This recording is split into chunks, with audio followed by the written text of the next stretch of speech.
Talk of Podcast, podcast yang membahas tentang pemerintahan daerah.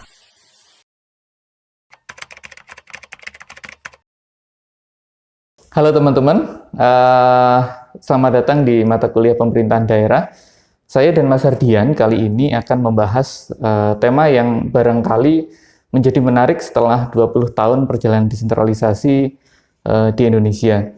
Nah, kita akan membahas tema implikasi desentralisasi di Indonesia.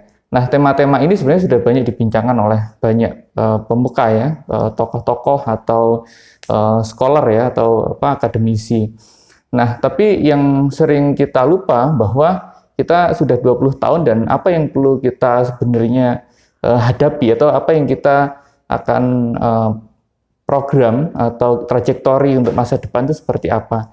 Nah, kita akan juga merecall masa lalu, bagaimana sebenarnya implikasi-implikasi itu sebenarnya berjalan sepanjang 20 tahun ini, dan apa saja implikasi-implikasi baik itu praktis secara kelembagaan maupun sampai ke apa yang kemudian disentuh oleh masyarakat. Maksudnya apa yang dirasakan oleh masyarakat dari desentralisasi, karena berdasarkan berbagai macam temuan-temuan ya, sekarang sudah banyak sekali akademisi yang bilang bahwa apapun sistemnya, apapun bentuk pemerintahannya, kalau misalnya ujung-ujungnya kesejahteraan masyarakat tidak diperoleh, maka akan sama saja.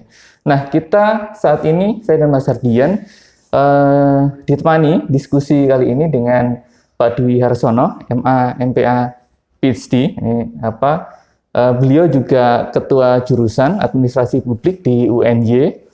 Beliau juga mendalami isu-isu desentralisasi barangkali sejak awal ini ya Pak ya, S1 ya Pak ya, sampai di akhir pendidikan beliau S3, beliau risetnya di Lathrop University juga riset tentang bagaimana kalau tidak salah ya, tentang bagaimana posisi monarki Kesultanan Yogyakarta itu berada di dalam naungan Republik. Nah, dengan berbagai macam dinamikanya tentu saja. Nah, sehat Pak Dwi? Sehat. Jadi agak serius ini. Karena langsung biasanya kita nggak pernah ngomong serius ya, ngomong ya diskusi gitu, tapi memang semua nuansanya cair ya. Kami yang junior ngobrol dengan Pak Dwi tentu saja ya, sambil menyelami ilmunya juga diskusinya cair sekali. Nah, gimana Pak Dwi? Sebagai barangkali yang jauh lebih dulu daripada kita Ardian ya, yang mengamati jalannya roda pemerintahan bahkan sejak Pak Harto ya. Pak Harto barangkali kesadaran saya tentang Pak Harto ya barangkali ya, tahu saja gitu. Tapi Pak Dwi sudah memahami kondisi saat itu, kemudian awal pertama kali undang-undang otonomi daerah ya, undang-undang pemerintah daerah, pokok-pokok pemerintah daerah 99, kemudian 2004, banyak sekali dinamika Pak Dwi. Sebenarnya implikasi baik itu praktis maupun ini ya, sosiopolitik gitu, itu mungkin praktis dulu. Apa sih Pak implikasi-implikasi yang secara langsung itu terjadi pada saat perubahan-perubahan baik itu di birokrasi maupun secara umum kelembagaan negara kita? Oke. Jadi saya kilas balik ya masa itu ya. Jadi saya ingat sekali pertama kali terkait dengan kebijakan desentralisasi akhirnya diimplementasikan itu adalah setelah adanya Big Bang Decentralization ya tahun 2000. Tapi sebelum itu sudah diawali ya. Saya ingat sekali waktu saya pertama kali menyusun skripsi S1 saya adalah tentang efektivitas otonomi daerah. Itu tahun 98. Waktu itu di daerah saya di Purwokerto sana, di Kabupaten Banyumas, pemerintah Kabupaten Banyumas itu menjadi salah satu pilot project tentang desentralisasi ini. Mengapa kemudian jadi pilot project? Karena sebelumnya di Indonesia kan menggunakan pendekatan sentralisasi, di mana kemudian itu dasarnya adalah Undang-Undang Nomor tahun 74 ya, di mana kemudian sebenarnya muatannya desentralisasi ada, tapi lebih pada sentralisasi. Pengambilan keputusan di daerah-daerah itu dikontrol ketat oleh pemerintah pusat. Nah, kemudian ada angin segar di mana kemudian akan diupayakan ada proses desentralisasi, di mana kemudian pemerintah daerah, khususnya kabupaten kota, akan diberi kewenangan ya, urusan yang sebelumnya dikontrol atau diputuskan di pemerintah pusat. Ini sebenarnya adalah perubahan sehingga kemudian desentralisasi menjadi isu besar saat itu. Dan agar kemudian pemerintah daerah siap, itu akhirnya ada pilot project. Ada 10 kabupaten kota, di mana kemudian sebelumnya, contoh ya, dalam skripsi saya itu adalah Kabupaten Banyumas, sebelumnya hanya memiliki 4 urusan yang menjadi kewenangan. Ya. Kemudian setelah otonomi daerah, itu menjadi 11 urusan. Dan ini 2 kali lipatnya lebih, tapi implikasinya menjadi sangat banyak. Contohnya seperti ini, dari 4 urusan yang dikelola sebelumnya, sebelum ada desentralisasi, itu mereka memiliki 6 kantor dinas. Setelah menjadi 11 urusan yang harus dikelola, mereka memiliki 24 kantor dinas. Bayangkan, 4 kali lipat kantor dinas. Mengapa kemudian bisa seperti itu? Karena kantor dinas ini sebelumnya itu adalah kantor instansi vertikal dengan sistem dekonsentrasi. Sebelumnya kan ada kantor Departemen Pendidikan, itu urusannya pemerintah pusat, bukan urusannya pemerintah daerah. Dan ini diserahkan menjadi dinas di Kabupaten Dinas Pendidikan dan Kebudayaan. Dan itu tadinya cuma ada 6 dinas menjadi 24 dinas. Itu kantor dinasnya. Ya. Kemudian orang-orangnya yang sebelumnya juga menjadi pegawai pemerintah pusat juga diserahkan menjadi pegawai pemerintah daerah. Ingatan saya kalau tidak salah waktu itu dari 6 kantor dinas yang 4 urusan itu hanya 400 orang. Kemudian berubah menjadi 11 urusan dengan 24 kantor dinas, jumlah pegawainya kalau tidak salah itu sampai sekitar katakanlah 4.000-an orang yang harus diurus. Itu dari sisi urusan, dari sisi kemudian kantor. Kemudian implikasi lain adalah ke sarana dan prasarana. Tadinya kalau 6 dinas, satu dinas katakanlah 6 gedung, ya kan, ini menjadi kemudian 24 gedung. Ngurusnya juga nggak gampang. Ya. Dan implikasi lainnya adalah dari sisi anggaran. Yang tadinya anggaran hanya untuk 4 urusan, 6 kantor dinas, menjadi anggaran 11 urusan, 24 kantor dinas, sekitar 4.000 pegawai. Semua harus dikelola. Bayangkan bagi pemerintah daerah yang tidak siap. Ini adalah yang pilot project.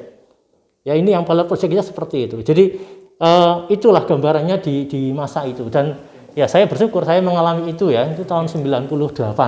Itu Mas. Itu pengalaman real berarti ya. Ya. Kalau untuk dari segi kan tadi ada pengembangan yang cukup signifikan ya Pak, dari cuma 4 urusan sampai menjadi 11 dan lain sebagainya. Nah, kalau dari segi apa ya, mungkin budaya organisasinya masyarakat para pegawai waktu itu apakah mengalami semacam apa ya, mungkin jet lag atau gimana ya Pak, kayak semacam kaget gitu Pak? Ya, satu sisi yang menjadi salah satu variabel saya adalah masalah pengembangan organisasinya. Oh, iya. Bayangkan aspek koordinasinya. Sebelumnya itu adalah koordinasi kan, kalau kita pakai pendekatan teori Parkinson, span of control kan satu pimpinan paling 3-8. Artinya ketika kemudian satu kabupati dia ngurusi 6 kantor dinas kan gampang. Nah ini sudah menjadi 24 kantor dinas. Oke. Jadi artinya dari sisi koordinasi itu menjadi sebuah tantangan yang sangat ya tantangan yang besar untuk bupati ya. Padahal waktu itu teknologi informasi nggak semaju sekarang ya, bukan semaju sekarang.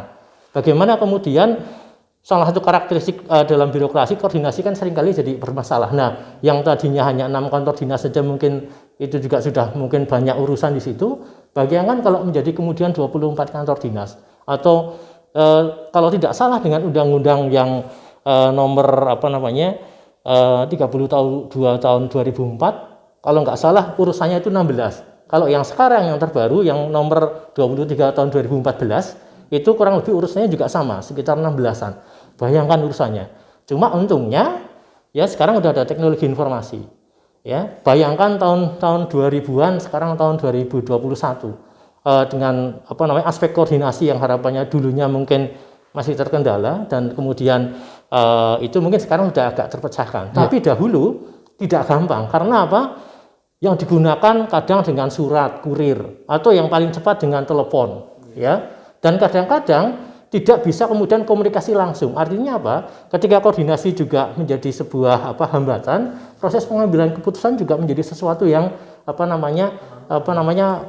ya mungkin kalau terhambat itu mungkin mesti berupaya diatasi ya.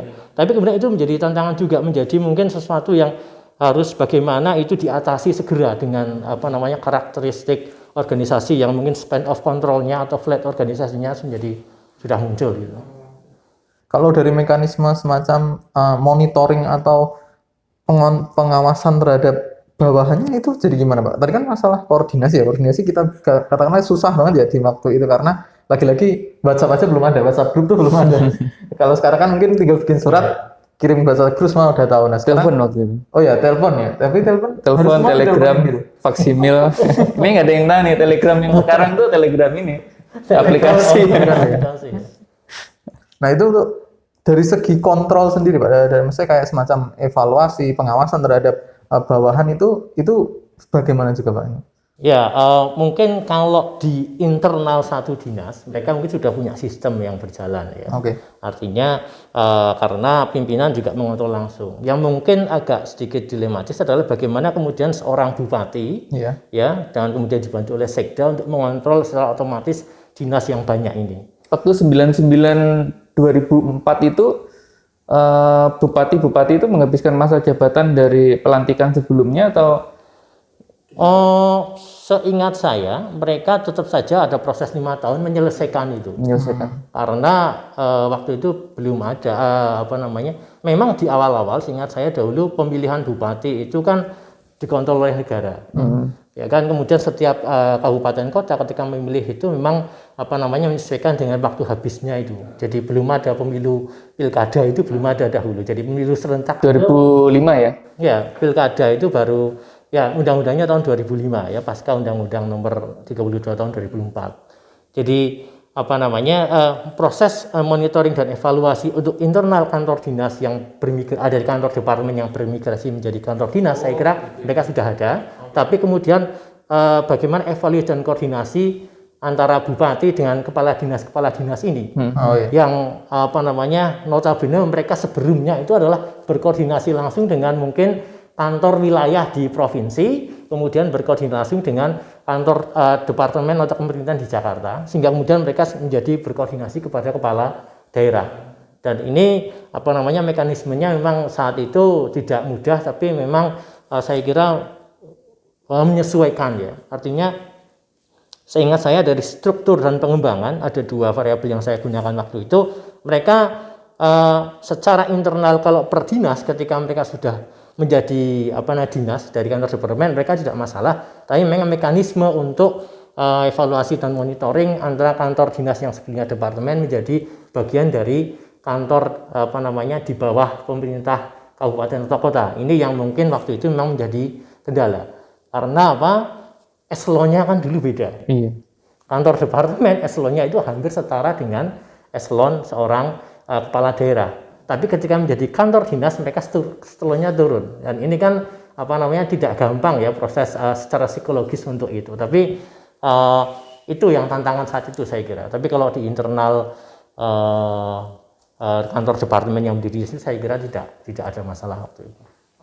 Nah, jadi memang menarik ya pada saat proses-proses awal tadi. Jadi sebenarnya ekspektasi atau tuntutan ya dari masyarakat untuk benar-benar mempraktekkan desentralisasi tadi nampaknya secara internal kelembagaan itu punya banyak sekali problem ya, terutama masalah sektoral tadi. Sebenarnya juga menarik juga loh kalau teman-teman membayangkan ya, dulu itu semua ditata sektoral per kementerian gitu. Jadi sampai ke bawah, dari atas sampai bawah sama gitu. Dan itu memang untuk mempercepat koordinasi ya. Tapi nyatanya pada saat terus kemudian dia ditarik ke lebih dekat dengan masyarakat, kemudian apakah implikasi praktisnya otomatis kan kerjanya seharusnya lebih baik ya? Misalnya pendidikan kemudian ada dinas sendiri kalau sebelumnya itu semua guru itu pegawai departemen ya. Kemudian setelah otonomi daerah kemudian menjadi pegawai daerah, otomatis kan lebih dekat intinya. Kemudian urusan-urusan lain ya, kelautan, perikanan, dengan berbagai urusan-urusan yang kemudian dilimpahkan ke pemerintah daerah, otomatis kan lebih dekat dengan masyarakat. Itu gimana Pak? Mungkin bukan hanya masa itu ya, sampai saat ini pun bayangannya Pak Dwi atau Pak Dwi menangkapnya seperti apa sih,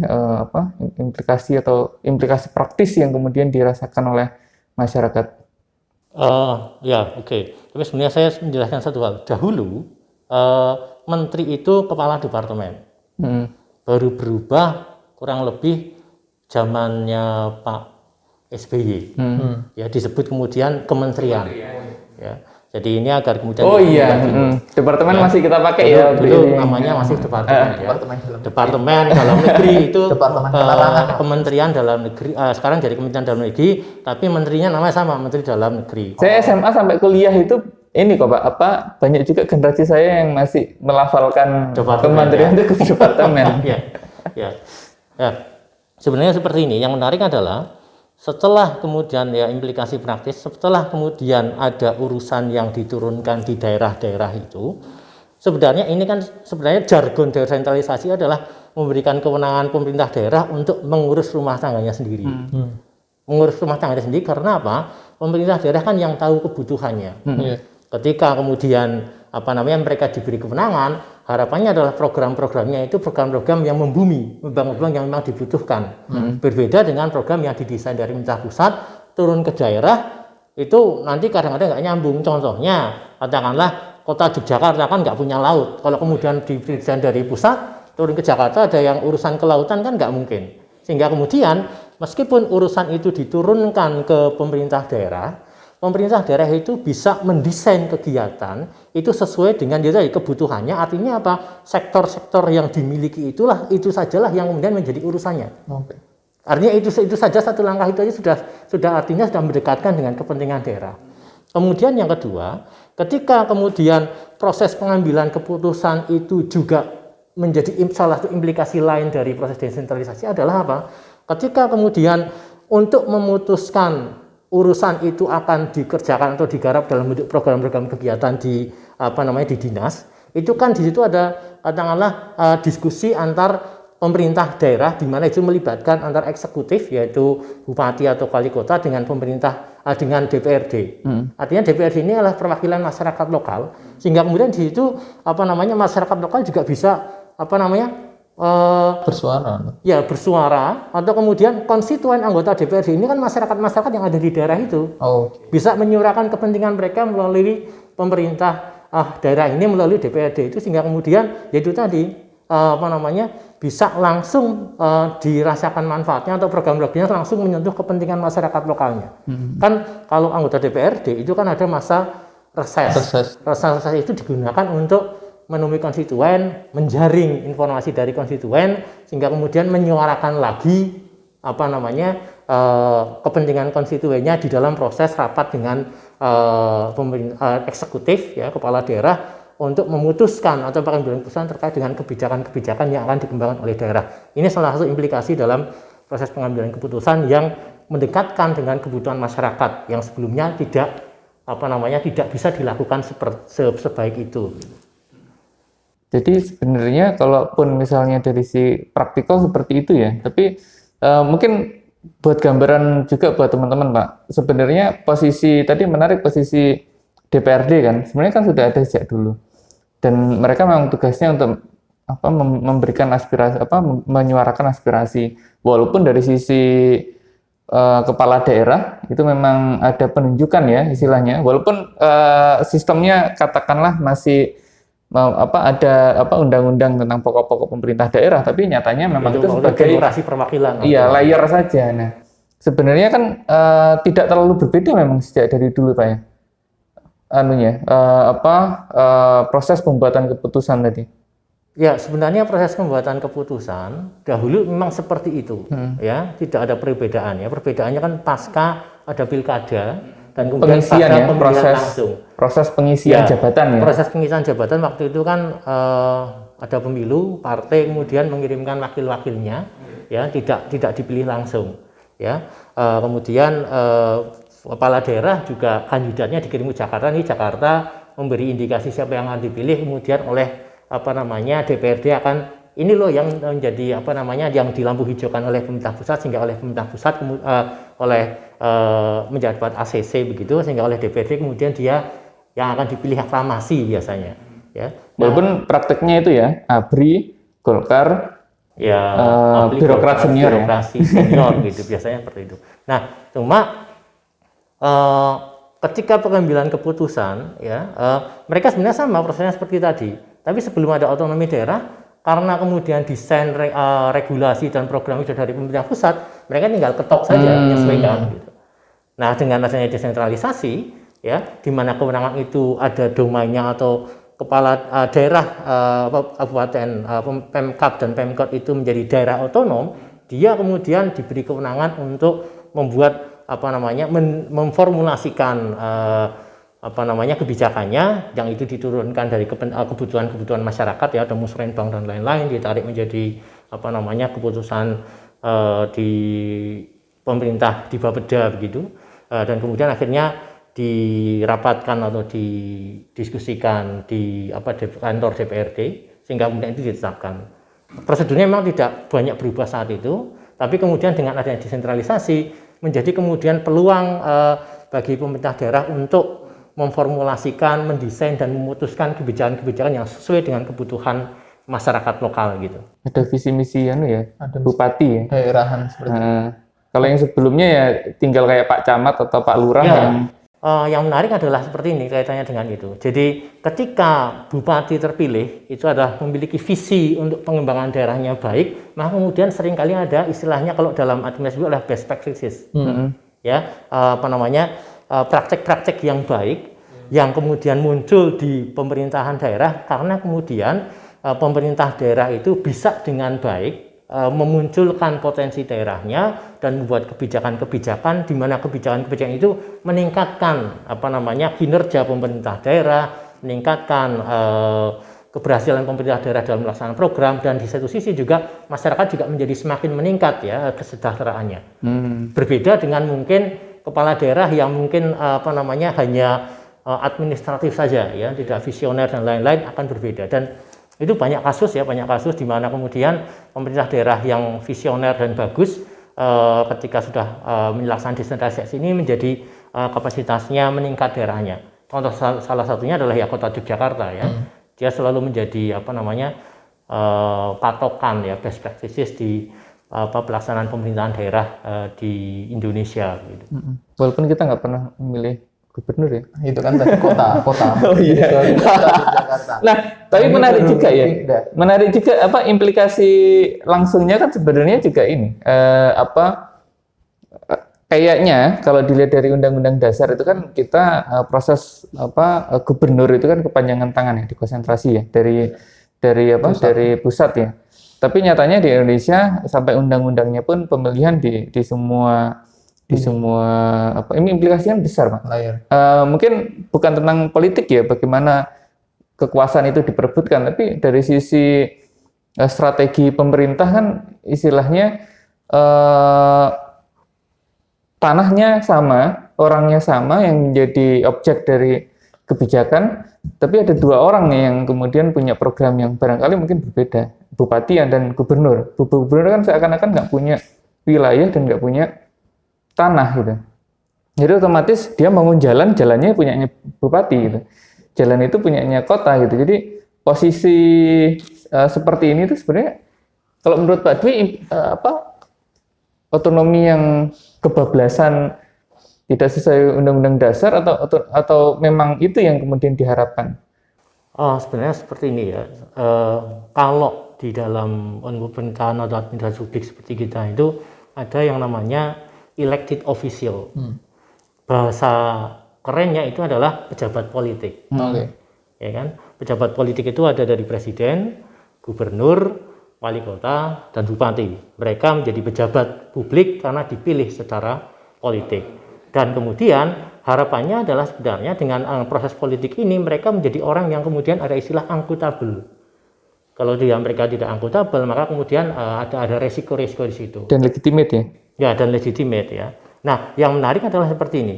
Terkait dengan posisi-posisi jabatan-jabatan itu kalau kan isu umumnya adalah desentralisasi. Desentralisasi itu kan dari pemerintah pusat diturunkan ke pemerintah kabupaten kota sebagai daerah otonom. Kemudian untuk mengontrol daerah otonom ini ada namanya kepanjangan tangan pemerintah pusat di daerah, yaitu gubernur. Ya. Nah, kasus di Yogyakarta sebenarnya itu tidak menyalahi karena sistem pemerintahan di Indonesia ada namanya desentralisasi asimetris. Oh ya.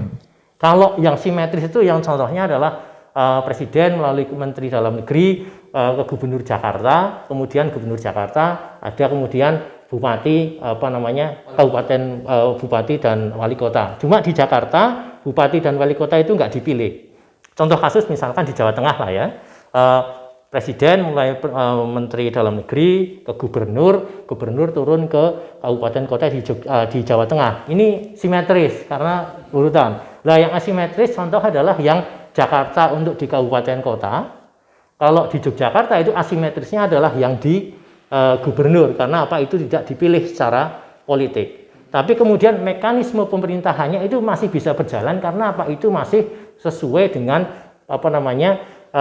pemerintahan yang ada di Undang-Undang Nomor 23 tahun 2014. Artinya apa?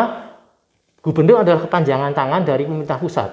Ya, artinya yang daerah otonom adalah di pemerintah kabupaten kota. Jadi dan keputusan ini pun keputusan yang levelnya di undang-undang. Kayak di Yogyakarta itu kan undang-undang. Levelnya setara dengan undang-undang pemerintahan daerah.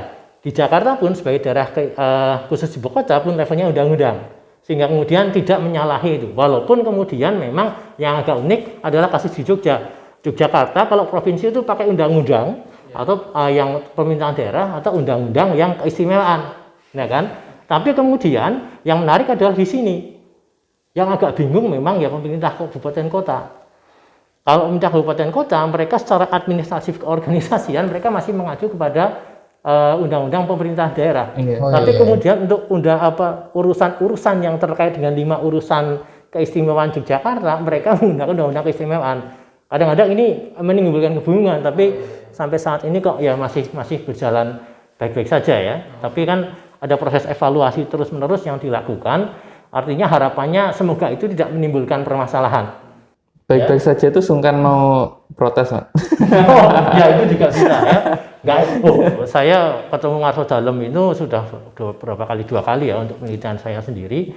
Memang beda ya kalau ketemu dengan Ngarso Dalem ya. Jadi auranya udah lain. Itu sultan ya maksudnya. Ngarso Dalem itu ya sultan. Soal gubernur daerah istimewa Yogyakarta itu adalah Sultan Hamengkubuwono ke-10. Biasa kita orang Jogja mengambil itu Ngarso Dalem. Gitu. Jadi itu juga yang menjadi menarik ya, karena kita ada kekhasan kita tinggal di Jogja ya. Oke, nah tadi Pak Dwi kalau nggak salah meng-highlight ada satu ini ya konsep yaitu asimetris ya teman-teman. Mungkin di beberapa video lain kita juga udah pernah kita singgung soal asimetris. Nah tapi untuk kali ini mungkin kita berkaitan sama ini aja Pak Dwi.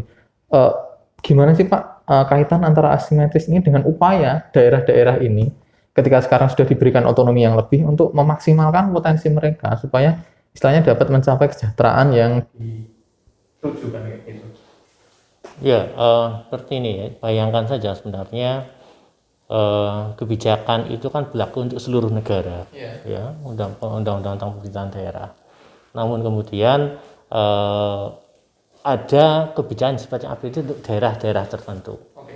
Ya, ada yang levelnya dan seingat saya di Indonesia ada 4 ya, 4. Yang pertama itu ada di DKI, daerah khusus ibu kota. Kemudian yang kedua ada di Papua. Ya, Papua ini ada 2, Papua Barat dan Papua.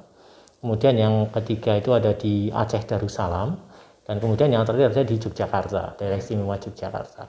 Dan ini di undang-undang juga ada. Jadi daerah istimewa yang kemudian itu memang karena sifat keistimewaannya itu menjadi karakteristik daerah, ya. Dan kemudian harapannya adalah dengan memenuhi perundang-undangan dan kemudian mengakomodasi karakteristik daerah ini, muncul kemudian potensi-potensi daerah yang sesuai dengan karakteristiknya untuk pengembangan masyarakatnya. Logikanya seperti ini. Ketika kemudian undang-undang itu ditetapkan, semua daerah itu harusnya sama, ya kan? Tapi kalau kemudian asumsinya semua daerah sama, ini sebenarnya juga agak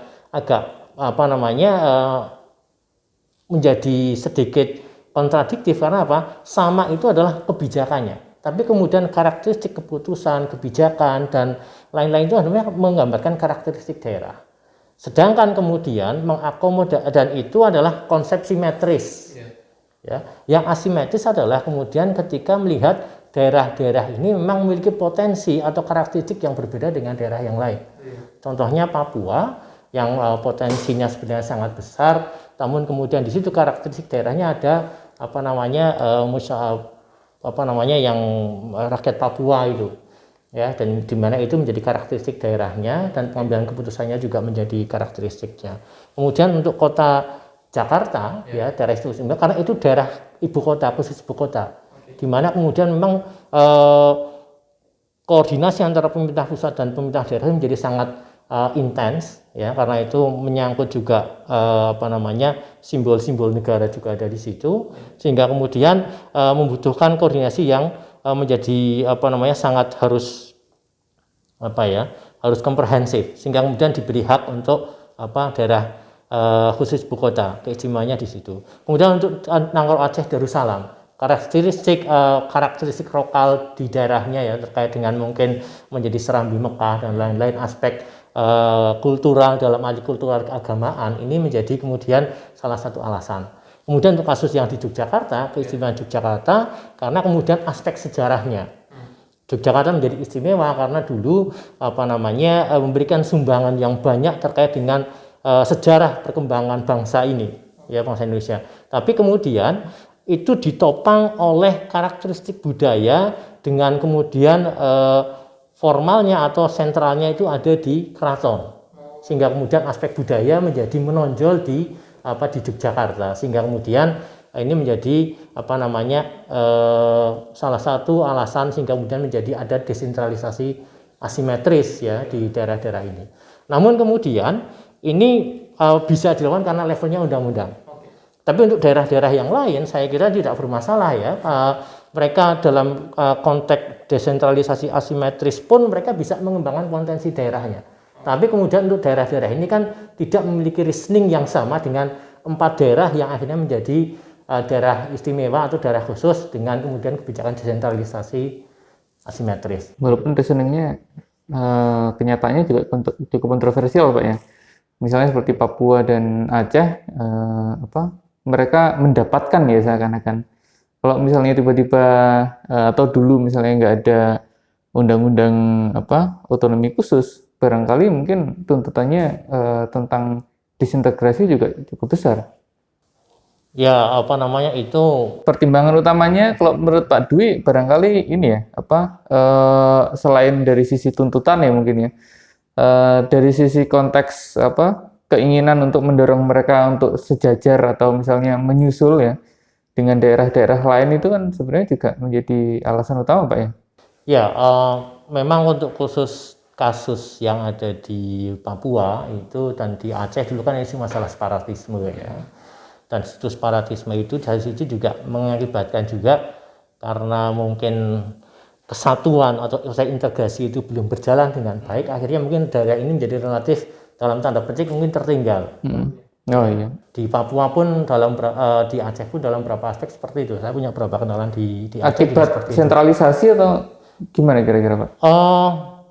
Salah satu kebijakan untuk 2 daerah tersebut akibat sentralisasi itu adalah adanya DOM, daerah operasi militer waktu itu. Ya, karena isu separatisme dan sentralisasi. Dan kemudian salah satu wujud ketika DOM sudah tidak ada lagi dan kemudian untuk melakukan percepatan pembangunan sumber daya manusia maupun infrastruktur adalah mereka diberi otonomi khusus. Ya, tujuannya adalah untuk melakukan percepatan itu.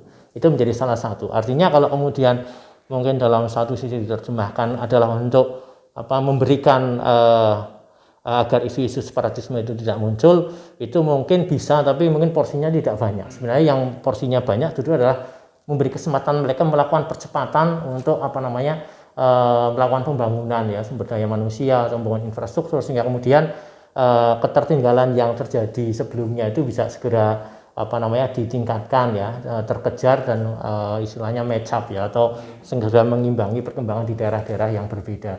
Saya kira itu juga menjadi salah satu perhatian penting ya dari pemerintah pusat, sehingga pada akhirnya memberikan otonomi khusus di sana ya sebagai wujud dari desentralisasi asimetris. Dan ini kadang-kadang juga membuat daerah-daerah lain cemburu Pak ya. Misalnya seperti Papua dengan pajaknya yang 90% pajak, kemudian penghasilan minyak bumi itu 90% masuk ke sana, dana bagi hasilnya berbeda dengan daerah lain. Ini kan juga menimbulkan berbagai macam gejolak baru ya, dalam desentralisasi. Daerah-daerah lain ingin punya privilege yang sama, kemudian di sisi lain pemerintah pusat itu masih menginginkan bahwa ini konteksnya republik, maka tidak ada yang istilahnya istimewa, asimetris atau mirip-mirip praktik-praktik negara-negara federal, Pak Dwi. Itu sebenarnya kayak laporan, kalau nggak salah ada media kemarin di mana ketika Jogja dapat keistimewaan itu ada beberapa X kerajaan itu juga pengen istimewa kayak gitu, Pak. daripada kan ada di Buton kalau nggak salah.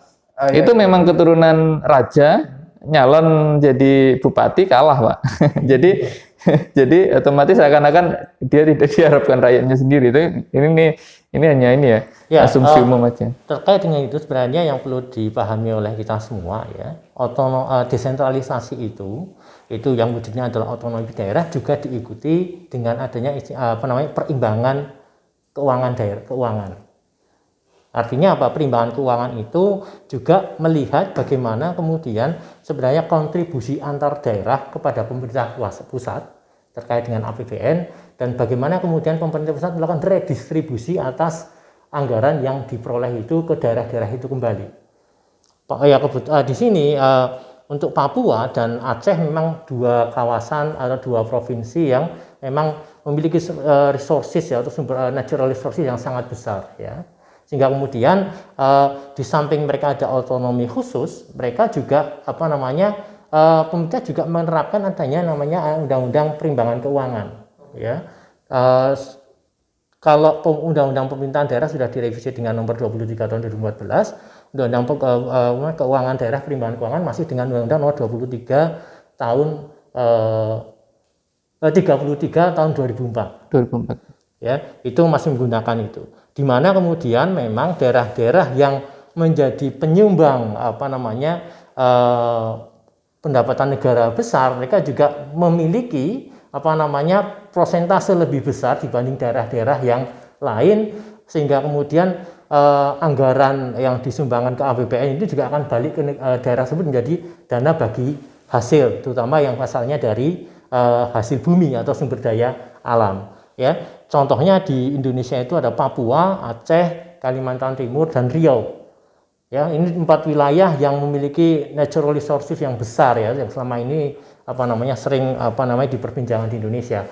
Sedangkan Aceh dan Papua memiliki otonomi khusus. Sedangkan Riau dan kemudian Kalimantan Timur tidak. Tapi kemudian terkait dengan dana bagi hasil, saya kira mereka memilih porsi yang besar ya. Memang agak berbeda dengan yang Aceh dan yang di Papua, di mana mereka juga ada dana keistimewaan dari dana alokasi khusus untuk pembiayaan urusan berdasarkan otonomi khusus yang mereka miliki. Saya kira kita harus melihatnya seperti itu ya, melihatnya desentralisasi juga ada kemudian perimbangan keuangan pusat dan daerah, di situ juga perlu kita pahami. Uangnya banyak tapi dalam konteks kinerja sampai sekarang juga masih dipertanyakan ya. Ya, sebenarnya begini ya, kalau saya sendiri memahami desentralisasi asimetris, saya memahami dalam konteks administrasi publik ya. Di mana di situ kita bukan masalah uangnya atau bukan masalah proses politiknya, tapi bagaimana kemudian proses ini adalah proses penganggaran terhadap urusan. Ketika kemudian dia tidak bisa, maka kemudian risikonya anggaran-anggaran itu juga tidak akan bisa dikelola dengan baik. Akhirnya kemudian di tahun depannya itu akan menjadi pertanyaan, silpanya banyak loh, berarti Anda tidak bisa mengalokasikan gitu. Nah, kemudian kaitannya dengan itu juga ya, yang juga perlu kita perhatikan adalah ketika kemudian daerah-daerah ini memperoleh anggaran seperti yang tadi akan lebih banyak, khususnya untuk daerah-daerah dengan kebijakan desentralisasi asimetris, mereka ada fase 20 tahunan untuk dievaluasi. Apakah kemudian undang-undangnya itu masih relevan atau tidak gitu. Ini lagi hangat ya Pak ya? Ya. Karena Papua ini seharusnya sudah habis, terus Papua Barat, Aceh udah mau habis juga. Ya.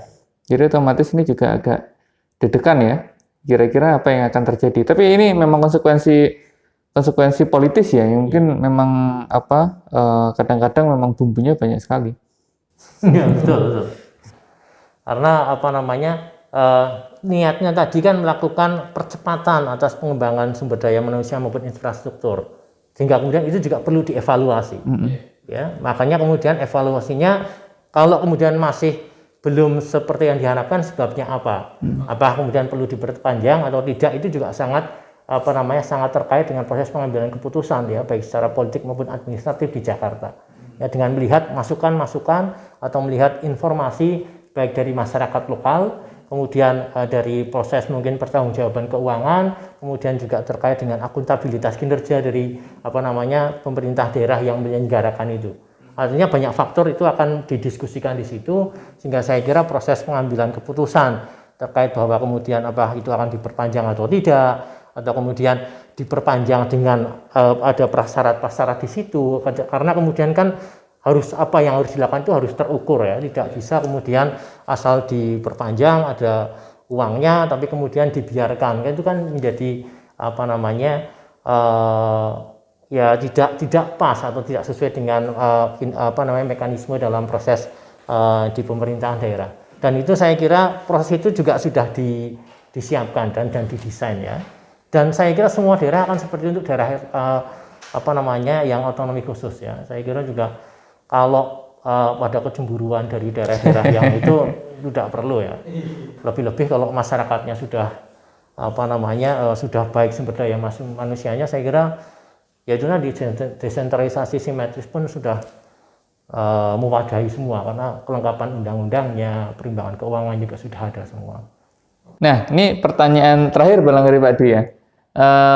Pada saat kita bicara implikasi, otomatis kita juga bicara tentang apa yang sudah didapatkan oleh masyarakat gitu. Dari perubahan dari pertama sudut pandangnya sentralistis, kemudian sudut pandangnya desentralistis gitu. Jadi otomatis selalu ada pertanyaan implikasi ke lembaganya itu sudah terjadi sampai ke ranah kalau kinerjanya belum baik untuk mendorongnya dikasih asimetri tadi. Nah, kemudian apa yang diterima masyarakat? Nah, kalau Pak Dwi lihat selama sejak 99 sampai 2001 ya kurang lebih 20 tahun lah kalau misalnya kita bicara angka bersihnya gitu. Nah, kalau Pak Dwi lihatnya seperti apa Pak? Saya kebetulan di Jogja ya. Jogja ini banyak hal yang menguntungkan ya, karena sumber daya manusianya relatif bagus. Artinya contohnya sederhana adalah di tahun 2001 ketika ada Big Bang Decentralization, begitu kebijakan desentralisasi diterapkan, diimplementasikan seluruh Indonesia, Jogja salah satu kawasan yang sangat siap ya. Dan kemudian juga mencetak banyak sekali best practices ya. Dan kemudian dari best practices itu banyak juga kemudian dijadikan studi banding dari kawasan-kawasan di luar Yogyakarta untuk hadir di sini. Dan kemudian itu di-copy di daerahnya. Ya. Contoh paling sederhana adalah kalau kita berbicara secara umum ya, Yogyakarta itu adalah kawasan yang kecil. Kota Yogyakarta itu kecil ya. Kemudian Jogja itu daerah yang mungkin ya nun sewu dalam arti yang kemiskinan tertinggi di Jawa dan di Bali ya. Tapi kemudian topangan dari sumber daya manusia ini juga ketika melihat kondisi sumber daya alam yang tidak mendukung, sektor industri manufaktur yang tidak mendukung, maka Jogja kemudian bergerak di sektor yang lain, di sektor pendidikan sebagai daerah kota pendidikan dan juga menjadi pariwisatanya. Dan ketika kemudian dua hal ini didukung, maka kemudian aspek-aspek penting adalah bagaimana kemudian mengembangkan sektor-sektor industri yang menyuplai ini.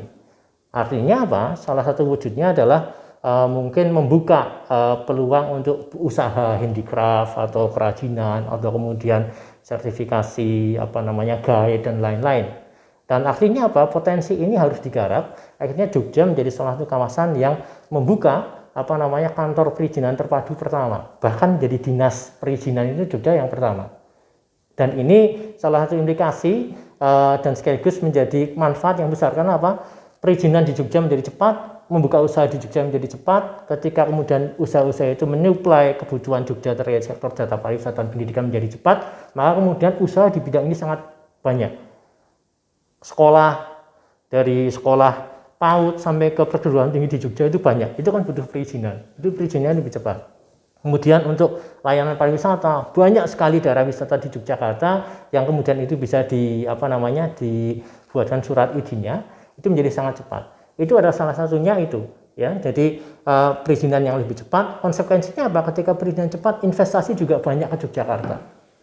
Investasi banyak ke Yogyakarta, akhirnya kemudian banyak orang yang datang ke Yogyakarta sehingga kemudian memberikan manfaat yang banyak. Ya, sektor informal juga berkembang, handicraft juga berkembang. Ini dan ini menguntungkan untuk Yogyakarta dari sisi birokrasi, tapi kemudian dari sisi masyarakat juga menguntungkan. Nah, bagaimana kemudian ini bisa terjadi karena juga visi dari pemerintah kepala daerahnya juga mendorong itu. Ya, ini menjadi bagian yang tidak terpisahkan. Kinerja kepala daerah untuk mengembangkan visi yang baik dengan kemudian birokrasi pemerintah daerah yang baik untuk bagaimana kemudian proses pembangunan di daerahnya menjadi kemudian sesuai dengan harapan kebijakan desentralisasi ini. Itu salah satu wujud di Yogyakarta. Ya. Tapi di daerah-daerah lain juga saya kira juga bisa seperti itu, sama seperti itu. Ya. Saya ingat ya waktu di awal-awal itu daerah Boyolali juga banyak, ya di Jemberana juga ada. Kemudian sekarang menjadi sangat berkembang dan saya kira sudah relatif merata.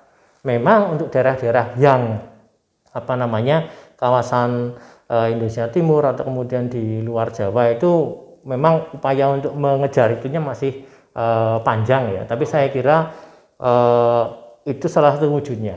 Dan yang menarik adalah sekarang pengimplementasian perizinan ya itu menjadi sepertinya dan karena itu berimplikasi investasi itu sepertinya menjadi kebijakan semua kepala daerah. Bahkan sekarang sudah ada mall pelayanan terpadu ya, isinya di situ banyak sekali ya kecepatan pelayanan. Artinya apa? Mengapa itu didirikan? Karena di situ memberikan pelayanan sangat banyak untuk masyarakat. Pengaduan, pembuatan surat perizinan, layanan administrasi pemerintahan daerah dan lain itu banyak sekali dilakukan dan hampir di semua daerah juga sudah mulai dikembangkan seperti itu. Dan ini menjadi bukti bahwa harapannya masyarakat menjadi lebih dimudahkan. Ya, bayangkan untuk ngurus surat-surat yang dahulu harus mungkin berapa waktu lamanya, sekarang hanya datang ke situ mungkin hitungannya bisa hanya menit atau bahkan jam selama dokumennya lengkap. Dan untuk melengkapi dokumen itu bisa juga diselesaikan di kantor itu, satu kantor itu. Ya, jadi ini layanan-layanan yang sangat mendukung dan itu saya kira menjadi salah satu wujud bagaimana desentralisasi itu dimanfaatkan dengan baik sesuai dengan kebutuhan daerahnya dan daerah itu juga bisa mengambil manfaat sehingga kemudian kepentingan masyarakat menjadi terakomodasikan dan kemudian ya harapannya memang ke depan nanti kesejahteraannya menjadi lebih baik. Yang awal-awal katakanlah proses administrasi kependudukannya menjadi lebih mudah, persyaratannya juga mudah. Nanti untuk hal-hal yang lain saya kira menyusul ya dan akan menjadi semakin baik. Oke. Tapi ingat ya itu di Jogja. Itu saya kira itu juga bisa diimplementasikan di bener, daerah yang lain ya. Memang Jogja itu jadi tempat ini ya, tempat banyak pemerintah dari berbagai ini ya level ya, bahkan pemerintah pusat pun nih sering kesini gitu untuk belajar. Tapi memang kalau ingin belajar pengelolaan daerah yang minim sumber daya ekstraktif ya, barangkali bisa ke Jogja ya. Nah, ya mungkin teman-teman yang kurang beruntung bisa kuliah di Jogja tentu saja. Walaupun teman-teman yang ada di sini yang yang ambil kuliah ini barangkali dari berbagai macam daerah, mungkin ada yang bisa diambil dari berbagai materi ya. Yang terutama kita juga ngasih beberapa overview tentang apa sih yang ada di Jogja misalnya. Karena kita namanya aja Universitas Negeri Yogyakarta. Nah, mungkin itu ya karena pertanyaan terakhir pamungkas ya untuk sesi ini dengan tema implikasi desentralisasi di Indonesia. Nah, saya nggak akan merangkumkan ya, biar teman-teman sendiri yang bisa mempelajari. Kita pun juga belajar ya Mas Ardian dari penjelasan Pak Dwi. Pak Dwi, terima kasih sudah mau menemani kita diskusi.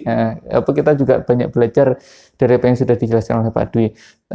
Teman-teman sehat selalu ya. Ini kami masih pakai masker karena kondisinya masih PPKM darurat. Nggak tahu ini nggak tahu ini episode keberapa ya. PPKM iya. Jadi mungkin ini kalau misalnya ada yang nonton 2 tahun lagi setelah ini ya, kondisinya seperti inilah ya, karena kita juga ingin mencetak sejarah ya. Kita bukan entertainer, bikin media ini untuk kegiatan yang bisa teman-teman ilmu barangkali ada yang teman-teman dapatkan, tapi di sisi lain kita juga ingin mencatat bahwa kita melakukan podcast dengan masker ya. Protokol kesehatan. Oke, kalau begitu sampai jumpa kembali di materi-materi selanjutnya. Bye-bye.